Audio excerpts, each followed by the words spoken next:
The M10 tank destroyer was dying. Black smoke poured from the hull, where the German 88mm shell had torn through the rear compartment. Flames licked at the engine block. Inside, 50 caliber ammunition, cooked in the heat, each round a potential detonator for the shells still stored below. Any rational soldier would have been running away from it. Second Lieutenant Audie Murphy was running toward it. Across 200 yards of frozen mud and snow, the German infantry came on like a white tide. 250 men in winter camouflage, moving in textbook formation skirmish lines, supported by MG-42 machine gun teams, all advancing behind 6 Panzer IVs, whose engines growled across the killing ground. From the woodline, Private Anthony Abramsky watched his lieutenant sprint through the barrage. I thought he'd lost his mind. The Germans were already at 150 yards. Our position was done. We were all falling back like he'd ordered. And then I see Murphy, this tiny figure, hauling ass toward a tank that's about to explode. Murphy reached the burning M10 and climbed. The metal was hot enough to blister skin through gloves. Smoke choked his lungs. The .50 caliber Browning mounted on top was still functional barely. He yanked back the charging handle and swung the barrel toward the advancing Germans. The mathematical certainty of death had never been clearer. One man. No cover. No armor. 40 feet from his nearest friendly position. Standing on a vehicle that could detonate into a fireball at any second. Against 250 elite mountain troops who'd spent 2 years learning how to kill in conditions exactly like these. The first German soldiers were close enough now that Murphy could see their faces, young, determined, confident in their overwhelming advantage. They'd done this before. They knew how this ended. Before we continue, click that subscribe button, like this video, and let me know in the comments where you're watching from. It brings me great joy knowing that these war stories and lessons get to people all over the world. Your support helps us bring more thrilling war stories, and trust me, you won't want to miss them. Now, let's get back to the story. Murphy squeezed the trigger. The Browning roared to life, spitting. 50 caliber rounds at 550 per round per minute. The first burst caught a German squad leader mid-stride, punching through his chest and the man behind him. The second burst shredded an MG-42 team, setting up in a crater. The Germans hesitated. Just for a moment, a flicker of confusion rippling through their formations. Who was this? Where was the rest of the American defense? Why wasn't he retreating? Murphy didn't give them time to answer. He traversed the Browning, left, right, left. Again methodical, precise, mechanical. Each burst found targets, German soldiers diving for cover that didn't exist on the frozen ground. Officers shouting orders that got lost in the staccato thunder of the heavy machine gun. Behind their lines, the panzer commanders faced an impossible choice. Advance without infantry support and risk bazooka teams in the woods, or wait while their infantry was systematically destroyed by a single American who refused to die. The temperature was 4 degrees below freezing. Artillery rounds were landing so close that frozen mud rained down on Murphy's position. His leg wound from 2 days ago was bleeding again, warm blood soaking through his torn uniform. And still he stood. Still, he fired. The hour of impossibility had begun. Hunt County, Texas. 12-year-old Audie Murphy crouched in the underbrush. .22 rifle steady against his shoulder. The rabbit was 40 yards out, moving fast through the scrub. His younger siblings hadn't eaten in 2 days. 1 bullet left in the rifle. 1 bullet that cost 3 cents. 3 cents the family didn't have. He didn't think about the pressure. Didn't think about the empty stomachs, or his mother's cough, or the shame of asking neighbors for food again. He just exhaled slowly, led the target, and squeezed. The rabbit dropped mid-stride. That's how you learned not to miss, Murphy would say years later, his voice flat. Matter of fact, missing wasn't an option I could afford. By 16, both parents were gone. Father to abandonment, mother to disease. Audie became provider for his younger siblings, hiring himself out for farm work at 50 cents a day when he could find it. The rifle became an extension of his body. Squirrels, rabbits, deer when they could risk the game warden's wrath. Each shot had to count. The skill was born from desperation. The coldness came from necessity. When Pearl Harbor ignited, Murphy saw escape. Steady pay, 3 meals a day, money to send home. But even running toward war, the world told him no. The Marines? Too short. The Navy? Underweight. The paratroopers? Both. Finally, the regular infantry took him. Barely. June 30th, 1,942. He was 17, looked 14, weighed 110 pounds, dripping wet. At Camp Walters, the drill sergeants called him Baby and Mascot. Then they saw him shoot. Never missed, Private David McClure remembered. Not on the rifle range, not ever. And those eyes, Jesus, when he was on the firing line, something just switched off, like he wasn't seeing targets anymore. Just problems that needed solving. Sicily, July 1943, solved the mystery of what Audie Murphy had become. Near Palermo, German machine gun fire pinned his squad in an olive grove. Murphy worked his way around the position alone, silent, patient, invisible. He killed the crew with grenades, turned their weapon on retreating Germans. Captain Paul Harris wrote in his after-action report, "Natural aptitude for combat that is extraordinary and disturbing in equal measure." The pattern repeated. Volturno River, 5 Germans dead at 300 yards. Distinguished Service Cross. Anzio, German tank destroyed at point-blank range. Silver Star. Southern France. 15 enemy Kia while holding a crossroads with 18 men against 100. Each action pushed him further forward. Private to sergeant, sergeant to battlefield commission. Each promotion came with the same unspoken understanding. Murphy went places other men wouldn't, did things other men couldn't. Staff Sergeant William Polson watched Murphy work at Anzio. No rage, no fear, no hesitation, just cold arithmetic. Target appears, target dies, next target. I've seen guys who loved killing and guys who hated it. Murphy did neither.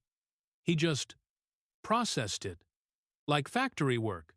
By January 1945, Murphy had killed over 100 men.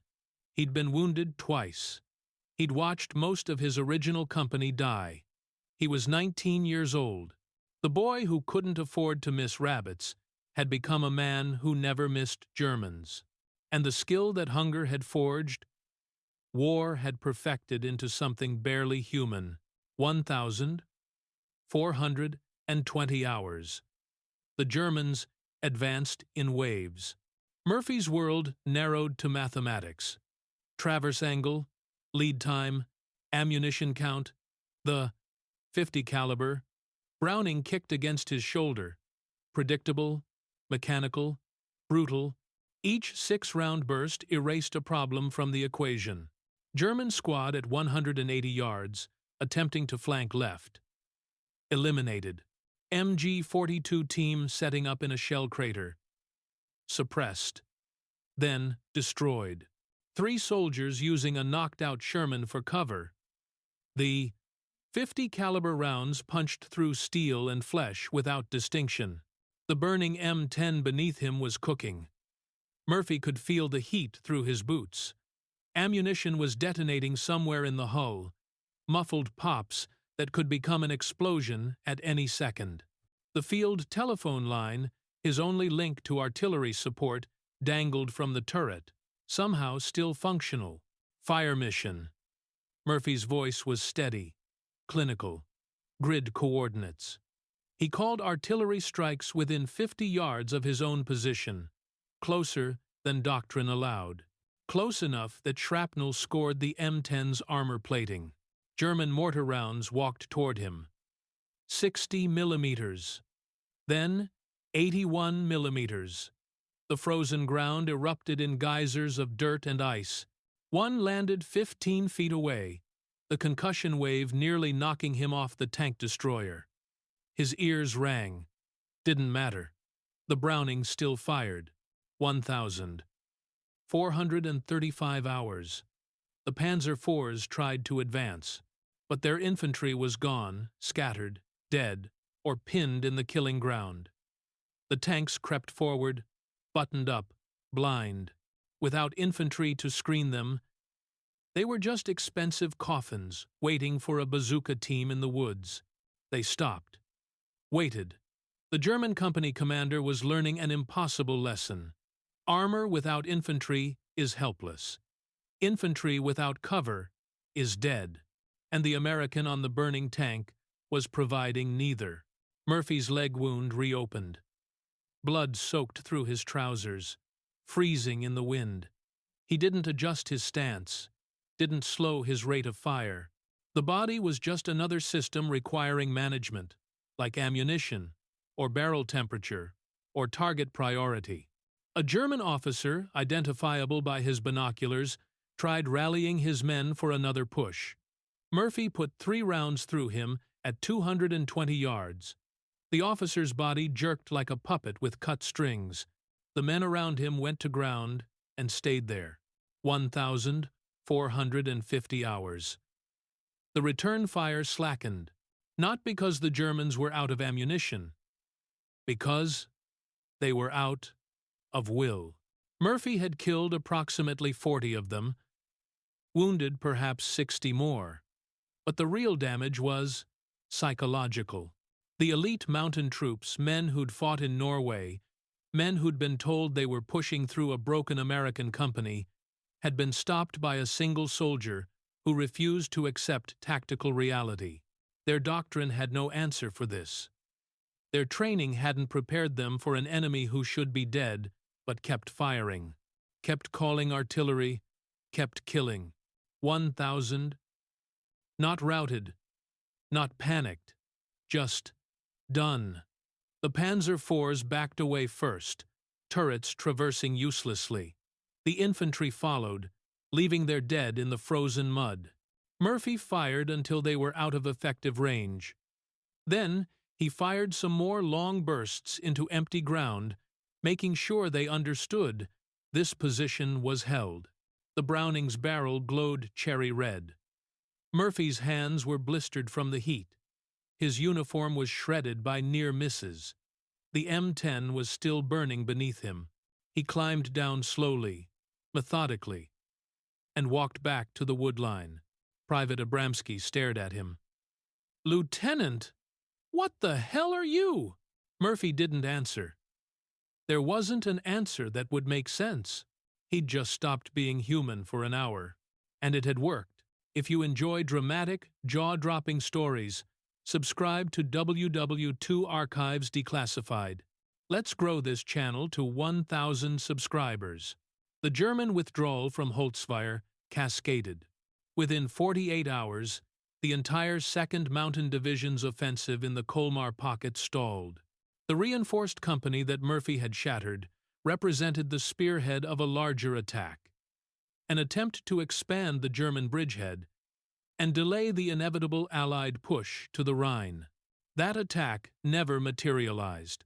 German after-action reports from the sector are notably sparse.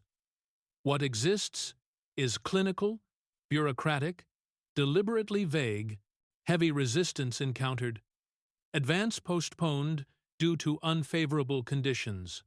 One captured officer, during interrogation, was asked about the engagement at Holzweier. He refused to discuss it, not out of defiance or operational security, out of something that looked uncomfortably like shame. The strategic math was straightforward. Murphy's stand had prevented a German breakthrough that could have delayed the Allied advance by weeks, cost hundreds of additional casualties, extended the war in the West. His one-hour defense had operational consequences that rippled across the entire front. But Murphy himself never talked about it that way. When Company B was finally relieved on January 28th, Murphy walked off the line with the rest of his men. He filed his after-action report in the same flat, factual language he'd used to call artillery strikes. Enemy strength, American casualties, ammunition expended. The burning tank destroyer rated one sentence. His battalion commander recommended him for the Medal of Honor. The ceremony came months later, after Germany surrendered. June 2nd, 1945. On the grounds of a French estate, General Jacob Devers pinned the medal on Murphy's chest. Photographers captured the moment the baby-faced lieutenant, barely 120 pounds, looking uncomfortable in his dress uniform. The citation was read aloud. Conspicuous gallantry and intrepidity, at the risk of his life, above and beyond the call of duty. Murphy stood at attention, eyes fixed somewhere past the assembled officers, past the cameras, past the ceremony itself. Later, a reporter asked him how it felt to be America's most decorated soldier. "I was just doing my job," Murphy said. The standard answer, the safe answer. The reporter pressed, "But what you did one man against an entire company. That's extraordinary." Murphy's expression didn't change. The extraordinary thing is that it worked. It shouldn't have. By every tactical principle, I should have died on that tank destroyer in the first 5 minutes. So why didn't you? I don't know. And for the first time something flickered in Murphy's eyes, not pride, not satisfaction, something closer to confusion. I really don't know. He never claimed to be a hero, never embellished the story. When Hollywood eventually came calling, and they did, Murphy insisted on one condition for any film about his service: no exaggeration. What actually happened was unbelievable enough. But here's what Murphy never said publicly, what he only admitted decades later. In private conversations with other veterans, he didn't remember making the decision to climb onto that tank destroyer, didn't remember the conscious thought process that led him to stay while his men retreated. One moment he was calling for his company to fall back. The next, he was on the M10, firing, operating on pure instinct and reflex, the same cold arithmetic that had kept his siblings fed in Texas, refined into something that could destroy men with mechanical precision. The man who performed the impossible hour couldn't explain how he'd done it, and that, more than the medal or the citations or the newspaper headlines, haunted him. The nightmares started before the war even ended. Murphy would wake in his foxhole, drenched in sweat despite the cold, certain he was back on the burning M10, certain the ammunition was about to detonate beneath him, certain the Germans were at 10 yards and closing. Then he'd realize he was safe. The war had moved on. He was still alive. That realization never brought relief, only confusion about why. After VE Day, Murphy tried going home to Texas. Lasted 3 weeks. The quiet was unbearable. Every unexpected sound, a car backfiring, a door slamming, sent him reaching for weapons that weren't there. He couldn't sleep without a loaded pistol under his pillow. Couldn't sleep more than 2 hours without the dreams. His siblings asked what the war had been like. He told them it was fine. He was fine. Everything was fine. He wasn't fine. Hollywood offered escape acting roles, the celebrity of being America's most decorated soldier. Murphy took it, not because he wanted fame, but because staying busy meant less time to think, less time for the memories to catch up. But they always caught up. For years, Murphy self-medicated with sleeping pills, became dependent on them, later admitted to sleeping with a loaded .45 under his pillow every night, fighting the urge to use it not on intruders, but on the nightmares themselves. In 1949, he locked himself in a hotel room for a week to break his addiction to sleeping medication. Went through withdrawal alone, emerged shaking, exhausted, but determined to face whatever came next without chemical assistance. What came next was worse than the addiction. The realization that this was permanent. The war had rewired something fundamental in Audie Murphy. The cold arithmetic that had kept him alive, that had made him capable of standing on a burning tank destroyer and methodically killing 40 men, didn't switch off when the shooting stopped. But here's where Murphy's story diverges from tragedy into something more complex. He refused to suffer silently. In 1951, Murphy began speaking publicly about what we now call PTSD, though in his era, it had no name, no recognition, no treatment. Veterans were expected to snap out of it, to leave the war behind, through sheer willpower. Murphy told Congress that was bullshit. He testified about his nightmares, his insomnia, his violent reactions to loud noises. He described watching fellow veterans self-destruct suicide, addiction, or homelessness, because the country that had celebrated their heroism refused to acknowledge their wounds. "We were trained to kill," Murphy told a Senate committee in 1955.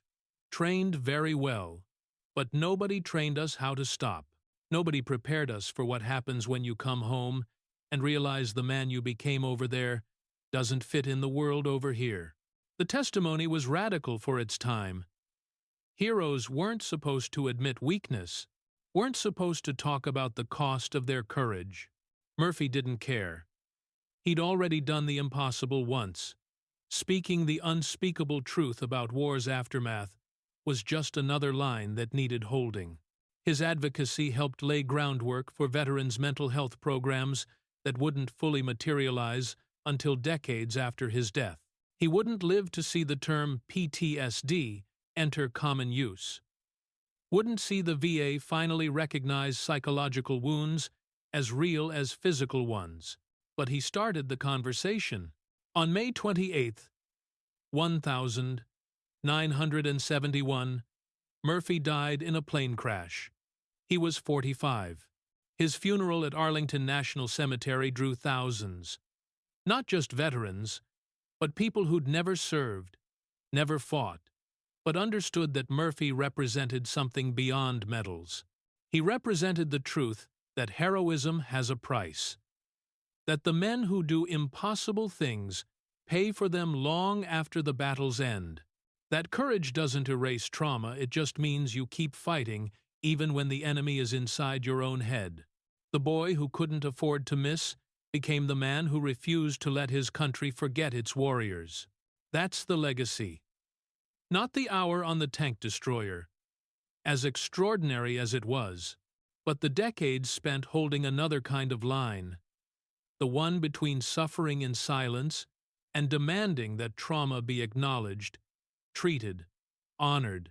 Audie Murphy rewrote the rules of warfare twice. Once in January 1945, and again every day after, until his last. Don't just watch. Subscribe. Help WWR. Archives. Declassified.